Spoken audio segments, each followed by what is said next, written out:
नमस्कार दोस्तों। हम लोगों ने लास्ट वीडियो में देखा था कि सूडो फोर्सेस क्या होते हैं। काफ़ी डिटेल में देखा सूडो फोर्सेस क्यों अप्लाई करते हैं हम लोग, किन किन कंडीशंस में सूडो फोर्सेस को अप्लाई किया जाना चाहिए और किन किन परिस्थितियों में हमको सूडो फोर्सेस को अप्लाई करने में बेहतर होता है हमको क्वेश्चंस को या फिजिक्स के प्रॉब्लम्स को सॉल्व करने के लिए। क्योंकि फ्रेम ऑफ रेफरेंस तो जस्ट एक हमारी कन्वीनियंट की चीज़ है। हमको जिस फ्रेम से कन्वीनियंट है हम उस फ्रेम को यूज़ कर सकते हैं। हमारे जो फाइनल आंसर्स हैं या जो सोल्यूशन है, जो फाइनल आंसर्स है बेसिकली वो फ्रेम डिपेंडेंट नहीं है। फाइनल आंसर तो सेम ही रहेगा चाहे मैं किसी भी फ्रेम ऑफ रेफरेंस को यूज़ करूँ। तो उसी कड़ी में आज हम लोग देखेंगे कि सूडो फोर्सेस क्या हमने ये भी देखा था लास्ट वीडियो में कि pseudo forces actually they are fictitious forces. मतलब उनको कौन लगा रहा है वो हमको मालूम नहीं है, कहाँ से वो जनरेट हो रहे हैं हमको मालूम नहीं है, बट वो जनरेट होते हैं।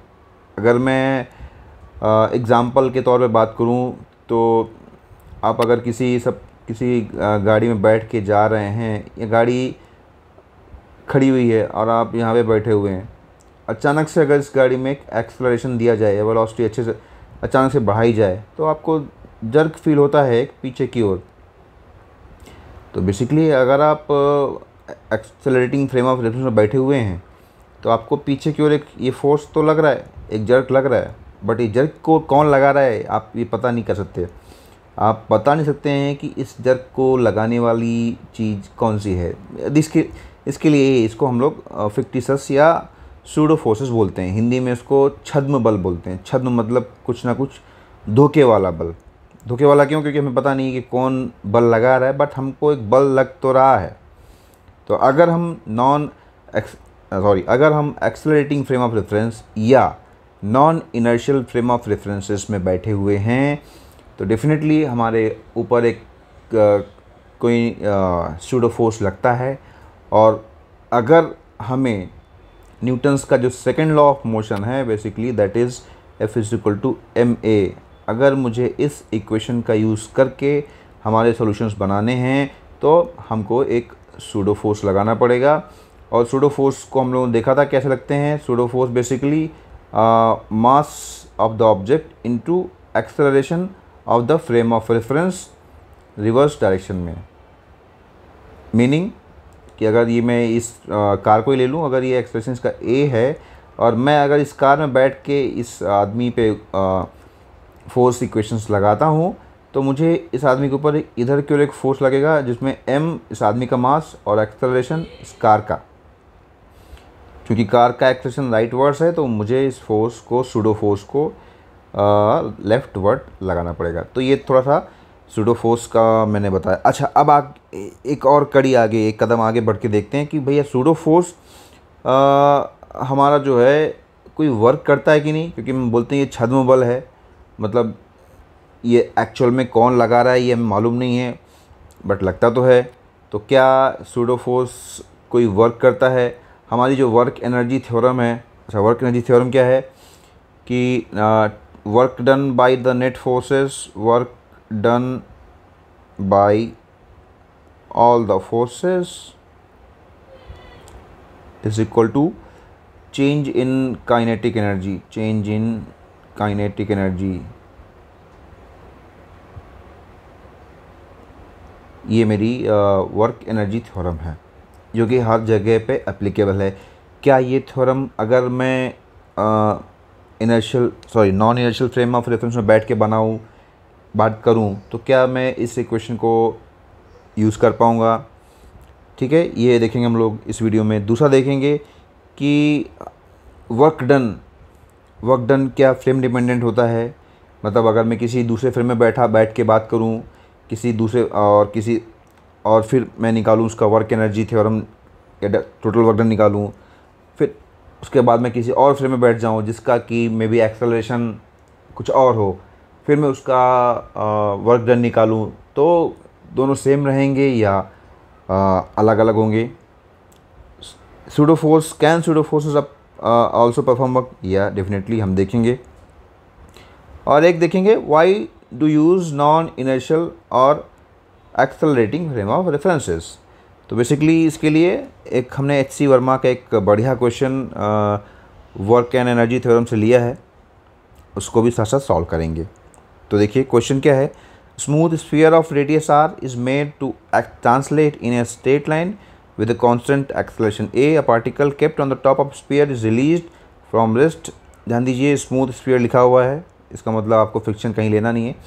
Release from there at zero velocity with respect to sphere, ये देखिए ध्यान दीजिए, release from there with respect to the sphere, sphere के रिस्पेक्ट में वो जीरो वेलोसिटी से छोड़ा जाता है। Find the speed of the particle with respect to sphere as a function of angle theta it slides. अच्छा, ये एच सी वर्मा जी ने विद रिस्पेक्ट टू स्फीयर हमको फाइंड कराया है स्पीड ऑफ द पार्टिकल। थोड़ा सा क्वेश्चन को उन्होंने आसान किया, उन्होंने पहले लिख दिया कि विद रिस्पेक्ट टू स्फीयर आप बनाइए, तो मैं इसको विद रिस्पेक्ट टू स्फीयर ही सॉल्व करूँगा। अच्छा, क्यों सॉल्व करेंगे, देखिए अगर अब ये देखिए ये स्फीयर है, इस पर ऑब्जेक्ट रखा हुआ है, ये अगर ए इधर की ओर ए एक्सेलरेशन से मूव कर रहा है ये स्फीयर, तो ऑब्वियस सी बात हमने देखा इस पे, अगर मैं इस पर बैठ के बात करूँ तो इस ऑब्जेक्ट पे सूडो फोर्सेस लेफ्ट डायरेक्शन में लगेगा। तो देखिए पहले मैंने इधर बनाया था, फिर एक्चुअली आपको ये बॉल जब आप इस पर बैठ के देखेंगे तो ये बॉल इधर की ओर थोड़ी सी स्लाइड करी हुई होगी, स्फीयर के रिस्पेक्ट में इधर आएगी at T is equal to T, T is equal to zero पे ये कंडीशन है इसकी वेलोसिटी ज़ीरो है। देखिए उसने बोला भी है कि ज़ीरो, कहीं तो लिखा हुआ है कि पार्टिकल विद ज़ीरो वेलोसिटी, ठीक है। तो मैं इस पे बैठ के बात करूँगा इसकी, अगर मैं अर्थ के फ्रेम से देखूँगा तो देखिए इस बॉल पे ये नीचे भी सरक रहा होगा, और चूंकि ये स्फीयर के साथ मूव कर रहा है तो ये इधर भी जा रहा होगा, तो इसकी जो मोशन होगी काफ़ी कॉम्प्लेक्स होगी। ये ना तो एक सर्कुलर पाथ में मूव कर रहा होगा, ना ही किसी एक स्ट्रेट लाइन में मूव कर रहा होगा, क्योंकि ये ऐसे ये जो ये सर्कल है स्फीयर, इस पे भी मूव कर रहा रहेगा और स्फीयर के साथ साथ ये इधर की ओर भी मूव कर रहा होगा। तो इसकी जो फोर्स इक्वेशन बनेगी या एफ बनेगी काफ़ी कॉम्प्लेक्स बनेगी। तो ऐसे सब केसेस में हम लोग प्रेफर करते हैं कि non inertial frame of reference में देख लूँ, जहाँ से एक्चुअल में मुझे उसका मोशन क्लियर दिख रहा है कि भैया वो सर्कुलर मोशन या स्फीयर पे मूव कर रहा है, इट मीन्स वो एक सर्कुलर मोशन में जा रहा है। यहाँ पे मुझे सीधा उसकी वेलोसिटी का मालूम है, मैं इक्वेशंस वगैरह को जब लगाऊंगा तो बड़ा इजीली मैं लगा सकता हूँ। तो मैंने वही लिखा है कि energy conservation will be much more easier to apply from the frame of reference of sphere. अच्छा, हमको यहाँ पे स्फीयर के रेफरेंस फ्रेम में ही निकालना भी है, क्योंकि उन्होंने पूछा भी है कि स्फीयर के रिस्पेक्ट में इसकी जो स्पीड है इस पार्टिकल की, उसको बताना है थीटा के साथ। तो अब इसके बाद तो क्वेश्चन काफ़ी इजी हो जाता है, एक्चुअली ज़्यादा डिफ़िकल्ट नहीं है। कि देखिए हाँ, अभी इसमें हम लोग जब भी सॉल्व करेंगे तो हम जब मैं इस फ्रेम ऑफ रेफरेंस में बैठा तो इस पे देखिए इस बॉल पे या इस ऑब्जेक्ट पे क्या क्या फोर्सेस लग रहे हैं। तो अभी मैंने ठीक है गलती से थोड़ा इधर बना दिया है, मेरा जो फाइनल आंसर है उसमें कुछ चेंज नहीं आएगा, तो इसके लिए मैंने वैसे रखा। तो सपोज़ स्फीयर मेरा इधर की ओर मूव कर रहा था ए के एक्सेलरेशन से, तो मैं जब इस बॉल पे या इस ऑब्जेक्ट पे फोर्स लगाऊंगा तो देखिए क्या क्या फोर्स मैं क्यों दिखा रहा हूँ, क्योंकि मुझे वर्क एनर्जी थ्योरम यूज़ करनी है।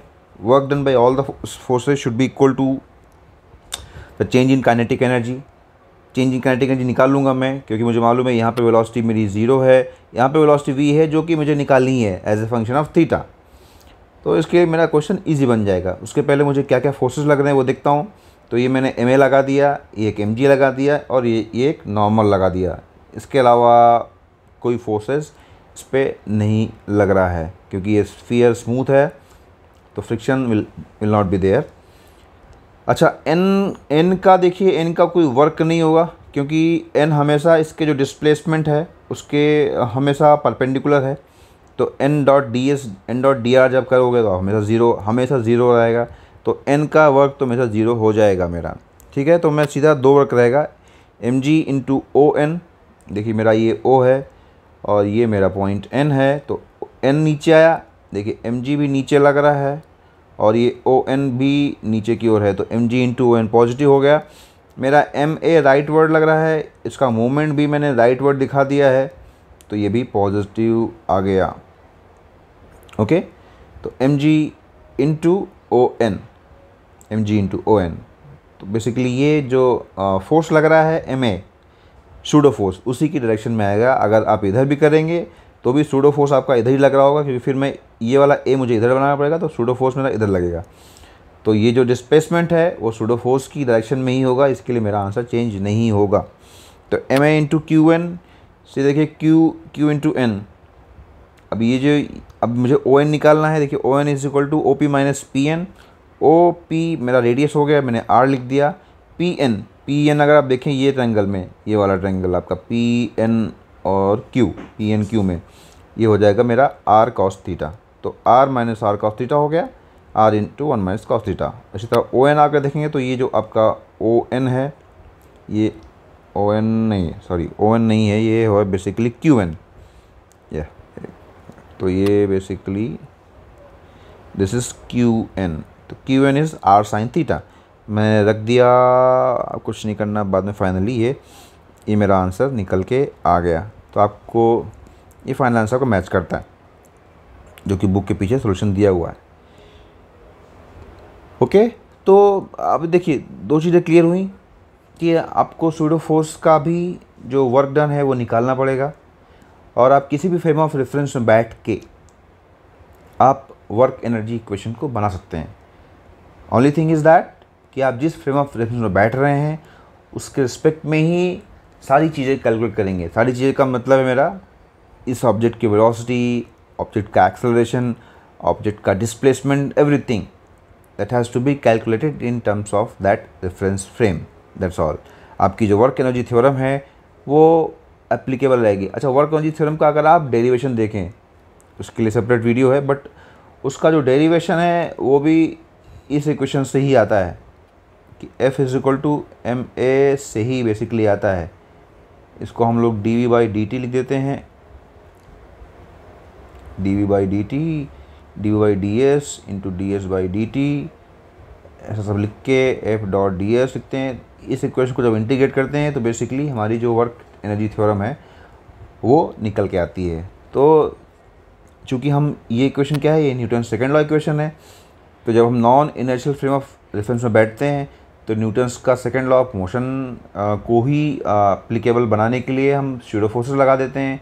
सूडो फोर्स लगाने के बाद हमारी जो न्यूटन्स की सेकेंड लॉ ऑफ इक्वेशन है F is equal to M A valid हो जाती है। इसका मतलब उस फ्रेम से हमारी वर्क एनर्जी थ्योरम भी वैलिड हो जाएगी। ओनली थिंग इज़ दैट हाँ, जो सारे हमारे जो क्वांटिटीज़ होंगे, physical quantities like velocity, acceleration, वो सब मुझे उसी फ्रेम ऑफ रेफरेंस के रिस्पेक्ट में देखने पड़ेंगे। तो दो चीज़ें क्लियर हो गई। Work done is work done frame dependent. ये देखिए कि क्या वर्क डन हमारा फ्रेम डिपेंडेंट है, तो जी हाँ बिल्कुल वर्क डन मेरा फ्रेम डिपेंडेंट है। अभी मैंने देखिए यहाँ पे मैं ए वाले एक्सेलरेशन से बात कर रहा हूँ, इस वाले फ्रेम बैठा। अगर मैं किसी दूसरे फ्रेम में बैठूँ जिसका कि एक्सेलरेशन ए ना हो के 2a हो जाए, तो ऑब्वियसली बात है इसका जो डिस्प्लेसमेंट है वो अलग थलग हो जाएगा। तो उस केस में डिस्प्लेसमेंट अलग होगा, इसका जो नीचे आने वाला मूवमेंट है, साइड वाइज मूवमेंट है, वो भी सब अलग हो जाएगा। तो definitely work done frame dependent हो जाएगा इस केस में जब हम एक्सेलरेटिंग फ्रेम ऑफ रेफरेंस की बात कर रहे हैं। इनर्शियल फ्रेम ऑफ रेफरेंस में बैठ के अगर हम बात करेंगे तो वर्क डन मेरा सेम ही आने वाला है, वो independent of the frame of reference रहेगा। ओके, अच्छा वो क्यों इंडिपेंडेंट रहेगा? क्योंकि मेरे को वर्क एनर्जी थ्योरम को भी सेमी लेके आना है। तो अगर कोई मैं किन्हीं दो ऐसे फ्रेम्स की बात करूं, जैसे सपोज ये मेरा एक फ्रेम है एक्स वाई, थोड़ा मैं इधर हट के, सपोज मैंने एक्स हट के एक और रेफरेंस फ्रेम की बात की जो कैपिटल एक्स कैपिटल वाई है, तो खाली इस एक्स प्राइम का डिफरेंस है। मैं कोई भी ऑब्जेक्ट को देखूंगा जिसका डिस्प्लेसमेंट में एक्स प्राइम ऐड हो जाएगा या वाई प्राइम ऐड हो जाएगा, X prime dash Y prime, but इसकी जो वेलोसिटी है, वेलोसिटी अर्थ के फ्रेम में या किस लैब फ्रेम में, वो जो उसमें चेंजेस होगा वो तो सेम ही होने वाला है। तो वर्क डन भी हमको सेम ही मिलेगा। इंटरनल जो वर्क्स होते हैं उनका जो वर्क डन होता है वो भी फ्रेम इंडिपेंडेंट होता है। That does not depend on the frames. But अगर हम non inertial frame of references की बात कर रहे हैं, सूडो फोर्सेस की बात कर रहे हैं, तो डेफिनेटली वो फ्रेम पे डिपेंडेंट हो जाएगा। अच्छा, इसी कड़ी में देखिए एक एग्जांपल मैं लेके आया हूँ कि एग्जांपल है कि हाँ, एक मास एम है जो कि 6 मीटर पर सेकंड स्क्वायर के एक्सेलरेशन से राइटवर्ड जा रहा है। टी इज इक्वल टू 0 पर यू इज इक्वल टू 0 है, मास इसका 1 kg है। एक आदमी है जिसका कि एक्सेलरेशन 0 है, ये भी इसको देख रहा है सब्जेक्ट को। दूसरा बंदा है जिसका कि rightward acceleration 3 metre per second square है, वो भी इसको देख रहा है। तो देखिए दोनों क्वांटिटीज़ कैसे कैसे डिपेंड कर रही हैं कि इसके फ्रेम में कितना वर्क डन होगा इस ऑब्जेक्ट का, और इसके फ्रेम ऑफ रेफरेंस में हमारी वर्क एनर्जी थ्योरम वैलिड है कि नहीं। तो आप देखिए मैंने ए के लिए बात किया, वी ए क्या हो जाएगा मेरा at T is equal to 2 second. T is equal to 2 second में बात करेंगे हम लोग, T is equal to 2 second से V A 12 metre per second हो जाएगा। कैसे 2 into A, V is equal to A into T होता है। टी मेरा 2 है, ए मेरा 6 है, 12 हो गया। एस मैंने निकाला हाफ ए टी स्क्वायर से 12 आ गया। डब्ल्यू क्या होगा मेरा, इस केवल ए की फोर्स लग रहा है, एम इंटू ए, और मेरा डिस्प्लेसमेंट एस कितना हो गया 12 हो गया। 6 into 1 into 12 72। Half M B square अगर मैं निकालूँ तो हाफ इंटू 1, मास 1 है, वी मेरा 12 आया है, 12 इंटू 12 72, तो दोनों इक्वल हैं। ठीक है, इट इज़ वैलिड। दूसरे बी के रेफरेंस पे में बात करते हैं, वी बी कितना आएगा, वी बी देखिए कितना आएगा। अब जब मैं इस पर बैठ के बात करूँगा तो मुझे इसके ऊपर एक 3 मीटर पर सेकेंड का एक्सेलरेशन इधर लगाना पड़ेगा। तो इस पर नेट की ओर 3 मीटर पर सेकेंड स्क्वायर का एक्सेलरेशन लगेगा राइट की ओर। तो मेरा वी बी हो जाएगा 2 इंटू 6 हो जाएगा ये, ओके 4 नहीं 6। और मेरा एस बी हो जाएगा half into A is 3, T square is 4, तो 2 2 ज़ा 4 एंड 2 3 ज़ा 6। ठीक है, डब्लू कितना हो गया 1 3 क्या है एम ए इंटू एक्स, ए मेरा 3 हो गया इस केस में, तो 18 हो गया। अब जब मैं बात करूँगा हाफ एम बी स्क्वायर की, तो हाफ एम 1 हो गया, 6 इंटू 6 ये भी 18 आ गया। तो देखिए इस फ्रेम ऑफ रेफरेंस में भी मेरा वर्क एनर्जी थ्योरम वैलिड है। खाली मैंने क्या किया, देखिए यहाँ पे सारे जो एक्सेलरेशन वगैरह है सब मैंने इस फ्रेम ऑफ रेफरेंस में बैठ के ही बनाया, इसके रिस्पेक्ट में ही मैंने बात किया।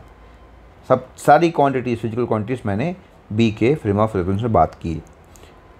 ओके, आशा करता हूँ ये वीडियो आपको पसंद आया होगा। Work done bye pseudo forces आपको थोड़ा सा क्लैरिटी जरूर आई होगी। एच.सी. वर्मा का ये क्वेश्चन आप अपने मन से भी लगाने का ट्राई कीजिए, एक बार आप ट्राई कीजिए तो आपको समझ में आएगा कि भाई कहाँ कहाँ आप फंस रहे हैं। फिर आप इस वीडियो को फिर से देख सकते हैं। और अगर आपको सूडो फोर्सेस के बारे में डिटेल वीडियो देखनी है तो आप मैंने लिंक नीचे दिया हुआ है, आप उसमें जाके देख सकते हैं। अगर आपको वीडियो पसंद आए तो सब्सक्राइब कीजिए, शेयर कीजिए। तब तक के लिए बाय बाय, सब खैर।